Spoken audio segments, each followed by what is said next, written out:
દેવના જે કંઈ દંડ હોય આ દિન શ્રી વલ્લભાધીશ કી જય, ગિરિરાજ ધરણ કી જય, શ્યામ સુંદર શ્રી અમને મહારાજ કી જય, શ્રી ગુસાઈજી પરમ દયાળ કી જય, શ્રી ગોકુલ નાથ કી જય, દાવ દયાળ કી જય, श्री नवनीत प्रिया लाल की जय, अपने माथे विराजता सेव्य स्वरूप की जय, बधाई वैष्णव ने जा जा करी जय श्री कृष्ण, जय श्री कृष्ण।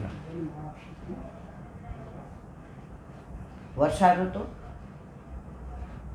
जन्माष्टमी ने बधाई वैष्णव ने खूब खूब बधाई, खूब खूब बधाई, खूब खूब बधाई।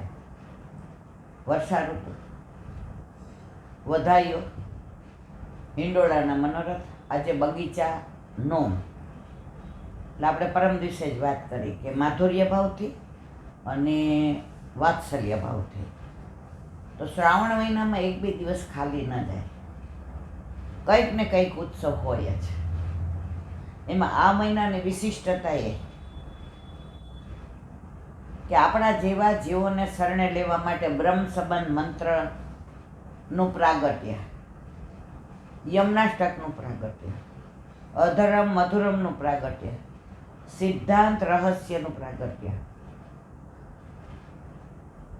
સાક્ષાત ગોકુળચંદ્રમાં જે પ્રગટ થઈને વલ્લભને આજ્ઞા કરી તો, અને ઠાકોરજીનું પ્રાગટ્ય નંદ ઘેર આનંદ ભયો જય કનૈયા લાલ કે. તમારામાં ઉત્સાહ ન હોય ને તોય ઉત્સાહ આવી જાય જો ઘરમાં ઠાકોરજી બિરાજતા હોય તો. કાલે આપણે જેના ઘરે ગયા હતા વૈષ્ણવ આવ્યા હતા વેરાવળથી, એટલે જેના ઘરે ઉતરા હતા તો કે તમે પ્રસાદ લેવા આવો, એટલે અમે કીધું હવે આ તબિયત ને ઉંમર બધી તકલીફે કરે છે તોય ગયા. હવે ગાડી છે ને એટલે રિક્ષામાં ગયા. એ બેને કેટલું સરસ કીધું, એને નીચે બે રસોડા બધું તૈયાર કરે અને ઠાકોરજીનું બધું ઉપર લઈ જાય જુદું. તો મને કહેલા બેન આમ મને થાક લાગે પણ ઠાકોરજીનું કરવાનું હોય ત્યારે દાદરા ચડી જાઓ ને ત્યારે લઈ જાઓ ખબર નથી પડતી. તો ઠાકોરજીનું એવું સામર્થ્ય છે. હવે આમ મારાથી થાય નહીં પણ આ ટાઈમમાં હોય એટલે આજે જો બધું એ કરાવે. એટલે ઠાકોરજી ઘરમાં હોય ને એટલે ઉત્સાહે હોય, આનંદે હોય ને ઉમંગે હોય. હા હવે ઉંમર થાય, તબિયત થોડા ઢીલા પડીએ પણ ઠાકોરજીનું નામ આવે એટલે ઊભા તો થઈ જ જઈએ છીએ આપણે. અને સૌથી વિશેષતા એ કે બ્રહ્મ સંબંધ લઈએ ને ત્યારે યમુનાજી તનો નવત્વનું જ્ઞાન આપે. એટલે કાંઈ આપણને યુવાન ન કરી દે, 16 વર્ષના ન બનાવી દે, પણ આપણા શરીર, આપણી ઇન્દ્રિયો પ્રભુગામી કરી દે. કે તને પેલા આંખેથી ને બધાના દોષ જોવાના ગમતા હતા, હવે તને પ્રભુના દર્શન કરવાનું મન થાય. કાનથી પેલા બધાની નિંદા સાંભળવાનું મન થતું હતું, હવે ઠાકોરજીના ગુણાનુવાદ સાંભળવાનું મન થાય. મુખથી પેલા બીજા માટે ખરાબ ખોટું બોલાઈ જતું હતું, હવે 10 વાર વિચાર કરીએ અને બોલ્યા પછી એમ થાય. હમણાં જેનો વિડીયો જોયો એમાં આવ્યું હતું એ કે તમે કંઈક ગુસ્સો કરી દો, ક્રોધ કરી દો, પછી તમને અફસોસ થાય કે મારા બોલવા જેવું નહોતું, આ બોલીને મેં ખોટું કર્યું. ઇટ મીન્સ હજી તમારા સુધારવાના 500% ચાન્સ છે. હજી ઠાકોરજી તમારા પર કૃપા કરવા માટે થઈને તૈયાર જ છે. પણ ક્રોધ કર્યા પછી તમે એમ કહો કે મારું તો હું તો બરાબર જ હતો, વાંક તો એનો જ, તો સમજી જવાનું કે હજી તમારે અનેક જન્મ લેવા પડશે. અને બીજું એમણે એ કીધું હંમેશા યાદ રાખવાનું કે આપણે જેવા નથી, સામેવાળા એવી ગાળ દે કે તમે આવા છો. હવે આપણે સ્વીકારી લઈએ અને એની આ ઝઘડવા માંડીએ તો આપણે સ્વીકારી લીધું કે અમે એવા છીએ એટલે ઝઘડીએ છીએ. પણ આપણે ચૂપ રહી અથવા હસી દઈએ તો જે કે એ વ્યક્તિએ પોતે પોતાનું સ્વરૂપ પ્રગટ કર્યું, ગાળ બોલતો હોય એટલે આપણે સમજી જાય કે એનું સ્વરૂપ આ છે.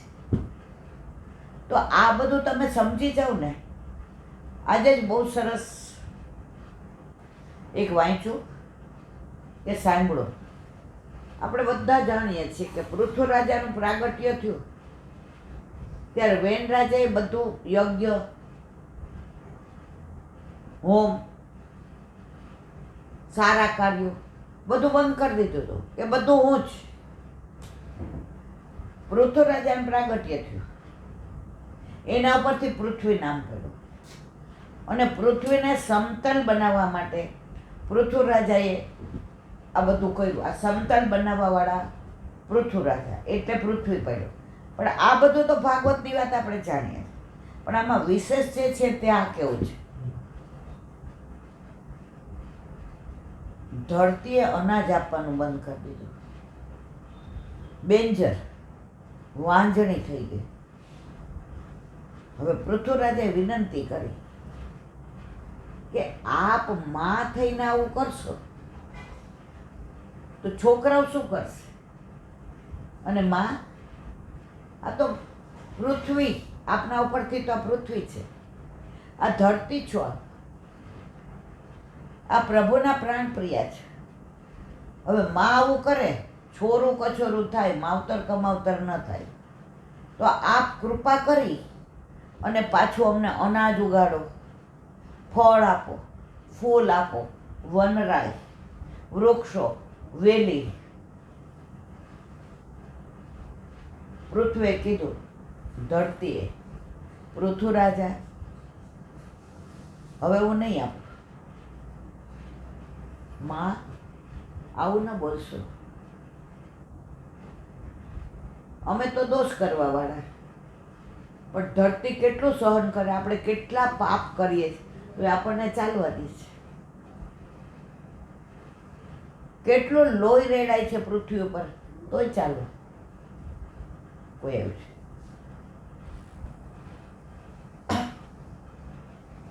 ધરતી કે હું તમારા કોઈ માટે અનાજ નથી ઉગાડતી, વૃક્ષો, વેલીઓ, ફળ, ફળોમાં રસ, ફૂલોમાં સુગંધ, આ બધું હું મારા પ્રભુ માટે કરું છું. હવે તમે યજ્ઞ હોમ કરતા નથી એટલે મારા પ્રભુ રાજી રહેતા નથી, અને તમે ઠાકોરજીને ભોગ તો ધરતા નથી, તો મારું તો બધું અસમર્પિત રાખો છો. તમે સમર્પિત તો કરતા નથી, બધું અસમર્પિત રાખો છો, તો હું શું કામ અનાજ આપું? પૃથ્વીરાજાએ ધરતીને વચન આપ્યું, હવે યજ્ઞ થશે, હોમ થશે, હવન થશે. હવે આપણે ભાર ઓછો લાગશે, હવે આપણે ભાવ વધશે. અને સૌથી વિશેષ તમે એમ કીધું કે અસમર્પિત તમે રહ્યો છો એટલે હું મારું અનાજ નહીં આપું. હવે સમર્પિત, તો ત્યારથી વલ્લભે આ માર્ગ તિરોહિત થઈ ગયો હતો, એને પુનર્જીવિત કર્યો, આવિર્ભાવ કર્યો. ત્યારથી ને દરેક વૈષ્ણવ ભોગ ધરાવીને લેવા માંડ્યા, એટલે ધરતી ભરપૂર અનાજ આપવા માંડી. અને ત્યારનું આજની તારીખ સુધી દુનિયામાં એક બી ગામડું કે એક બી શહેર એવું નહીં હોય જ્યાં ધરીને નહીં લેવાતું હોય. એક વૈષ્ણવ તો હશે જ જે ધરીને લેતો હશે. ઓલો ભૂકંપ આવ્યો ને, ભૂકંપ તો 10 માળિયા હતા. એ 10 માળિયામાં બધી જ્ઞાતિના રહે, એક વૈષ્ણવ રહેતા હતા. હવે 10 માળિયા કેટલાય પડી ગયા, માનસીના બધાય. હવે પેલા લોકોનો આમ હલે એટલે આ આજુબાજુવાળા બંગલાવાળા હતા ને એ બધા ખાલી કરીને વયા ગયા કે આ કડોડો ભૂસ પડશે તો અમે બધા દબાઈ જશું. બધાએ આ પત્તાના મેલની જેમ જોયું. ભલે ઓલા જે વૈષ્ણવ હતા જેના ઘરે ઠાકોરજી બિરાજતા હતા 10 માળ એટલે 40 ફ્લેટ હતા. એણે એના ઠાકોરજીને દૂધ ધર્યું હતું, માખણ મિશ્રી દહીં અને મેવો ને મિશ્રી. એનું દૂધ ઢોળાનું નહીં. અને પછી એ વૈષ્ણવ એના ઠાકોરજી જલ્દી દુપટ્ટામાં લઈ અને નીચે ઉતરી ગયા, કોઈ જુએ નહીં એમ. ઓલો એનો બિલ્ડર પાસ આવ્યો. એ કે તમે બધા મેં બંગલા કર્યા ત્યાં આવી જવાનું કાંઈ નક્કી નહીં. એ કે પડ્યો હોત તો પડી જાત. અમે પત્તાના મેલની જેમ જોયો, જલતો. પણ આનું કાંઈક રહસ્ય છે. તો ત્યાં એક તમારા જેવા વડીલ હતા. એ કે આ બેનના ઘરે ઠાકોરજી બિરાજે છે ને એને શ્રમ, એ બેનના માટે, એ બેનને બચાવવા આજે આ 40 ફ્લેટવાળા બચી ગયા. ઈ કે બાકી પત્તાના મેલની જેમ એના જેટલા એના ફ્લેટ હતા બધા પડી ગયા હતા. અને આ પડી જ જાય આમ બધાય જતો હતો. મને બધાએ વાત કરી. એ કે ઈલાબેના એક વૈષ્ણવ હતો ને, તો ઠાકોરજી વૈષ્ણવને બચાવવા માટે અમારે બધાનો બચાવ કર્યો.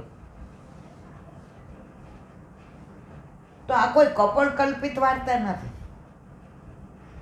તો આજની તારીખમાં હાવ નાનું ગામડું હશે પણ એક વૈષ્ણવ હશે જે ધરીને લેતો હશે. હવે એની વિશેષતા કહું. તમે અમેરિકા જાઓ ને, કે લંડન જાઓ, કે ન્યુઝીલેન્ડ જાઓ, પેરિસ જાઓ, રોમ જાઓ, તમે દીકરાના ઘરે જાઓ કે દીકરીના ઘરે જાઓ, ગમે એટલા મોંઘા શાકભાજી લાવે, ફ્રૂટ લાવે, તમને એનો સ્વાદ નહીં આવે. આપણે ગયા હતા, હવે અમને મોલમાં લઈ જાય કે તાર જે જોઈ લઈ લે ઠાકોરજી માટે. સારામાં સારી ઉત્તમમાં ઉત્તમ વસ્તુ લઈ ઘરે આવીને વઘારીને બપોર પ્રસાદ લઈને, અરે મારા વાલા આપને કેમ ભાવતું હશે? અંદર રસ નથી, નિરસ છે. કારણ એ દેશ એવો છે જ્યાં કોઈ પ્રભુને, એના ગોડને કોઈ ધરવામાં, એ લોકો મૂર્તિ પૂજા માનતા જ નથી. તો જે ધરે નહીં ત્યાં બધું નિરસ જ હોય. અને આ દેશ એવો છે જે સાક્ષાત પુષ્ટિ પુરુષોત્તમ છે એવું માને છે, એટલે આ દેશ રસાળ છે. એક વૈષ્ણવ કહે કે ઈલાબેન ત્યાં હું 6 મહિના વિઝા લઈને ગઈ, મારો દીકરો રહે છે. પછી 2-4 દી થયા તો એને છોકરાને આપણે હાથમાં દઈએ, મમ્મી આને થોડી વાર નીચે લઈ જા. લે, મને એ કે 69 વર્ષ ઈલાબેન, 70. મેં કીધું ભાઈ હું આ તેરીનો, મમ્મી ટેવ પાડવાની અહીંયા રહેવું હોય તો. અરે તારી ભલી થાય, આપણો પૌત્ર હતો એટલે આપણે લઈ ગયા. પછી ગયો એટલે વહુ આપણને કે ડબ્બામાં ગોળના રોટલી લઈ જાઓ અને બગીચામાં ખવડાવી આવો. હું તો મારા ઠાકોરજી પધરાવીને ગઈ હતી. મેં કીધું મને કે મારે હજી, એ કે રાજભોગ ધરીને જાઓ, આવીને સરાવજો. સારું. પછી આપણે કહીએ કે લાવ હું રસોઈ બનાવું. ના, તમે ઓઇલ ઘણું બધું વાપરો. અમે બધા હેલ્થ કોન્શિયસ છીએ એટલે એ બનાવે, થાળી કાઢી દે, પછી એનામાં લસણ ડુંગળી નાખે એટલે મારા ઠાકોરજીને કસ્તુરીની વાસ આવે. હવે કે અમે ખાઈએ નહીં તો મારો છોકરો કે અહીંયા તો બધું આવું જ હોય, તમે ઇન્ડિયા જઈને ઉપવાસ કરી લેજો, અહીંયા તો ખાવાનું. એટલે અમે કીધું સારું વિચારીને કહેશું. એટલે હવે 10-12 દિવસમાં તો મારા મિસ્ટરનું વજન 4.5 કિલો ઉતરી ગયું. અને રાતના ઉઠીને રોવા માંડ્યા. એ કે મારે નથી રહેવું. આપણને એમ કે આ છોકરાને લઈ જાઓ, ખવડાવી આવો, મોલમાં જાય ને એટલે કે તમે આને અહીંયા બહાર રમાડો, અમારે મોલમાં જે ખરે. અરે તારી ભલી થાય. અને એના ભાઈબંધનો ફોન આવ્યો. એ કે કે આપણે આ રવિવારે એન્જોય પાર્ટી છે, એન્જોય પાર્ટી. હવે શું હોય આપણે બધા સમજીએ છીએ.